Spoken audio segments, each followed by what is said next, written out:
John Riel Casimero lalaban sa undercard ni Manny Pacquiao. Pero kailangan iwanan ang kapatid. Tom Mizokushi, sinabing malakas si Casimero.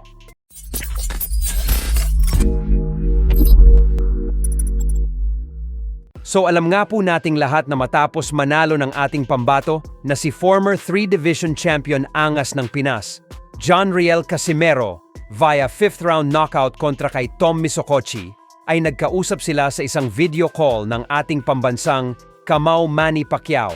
Ay tinawagan po ng ating pambansang Kamau si Cuadro Alas upang batiin ito sa kanyang naging tagumpay. Kung saan hindi nila pinarinig ang kanilang naging pag-uusap. At dahil dyan kaya naman suspetsya ng mga fans na posible daw na ito na ang hudyat na babalik na si Casimero sa MP Promotions. Pero sa isa nga pong live na kumakalat ngayon, ay nabanggit ni Casimero sa mga kasamahan niya na ilalagay daw siya sa undercard ni Pacquiao. Bagay naman na nagbigay ng excitement sa mga fans ni Casimero, lalo pat nakatakda din lumaban si Pacquiao sa susunod na taon. Kaya ayon sa mga fans ni Casimero, ay saktong-sakto daw ito para sa posibleng pagbabalik ng angas ng Pinas sa MP Promotions. Ika-undercard lang niya ako kay Boss Manny. Sabi natin. That's a fucking good news, man. Pero alam naman nating lahat na may alitan at hidwaan pa rin si Casimero at ang MP Promotions President Sean Gibbons. Mula noong taong 2021 hanggang ngayon, kaya sa palagay ng iba, ay malabo pa rin na bumalik si Casimero sa MP. Kahit si Pacquiao ang may-ari ng MP Promotions, ay si Sean Gibbons pa din ang gumagalaw at nag-aasikaso ng lahat ng mga laban at nag-aalaga sa mga MP boxers.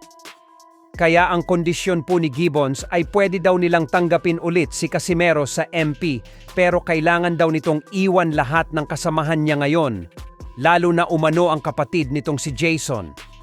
Bagay na malabong gawin ni Casimero. Bukod dyan, ay may natitira pang 2 laban si Casimero sa ilalim ng Kameda Promotions na kailangan niya munang tapusin bago siya pwedeng makipag-usap sa ibang promoter.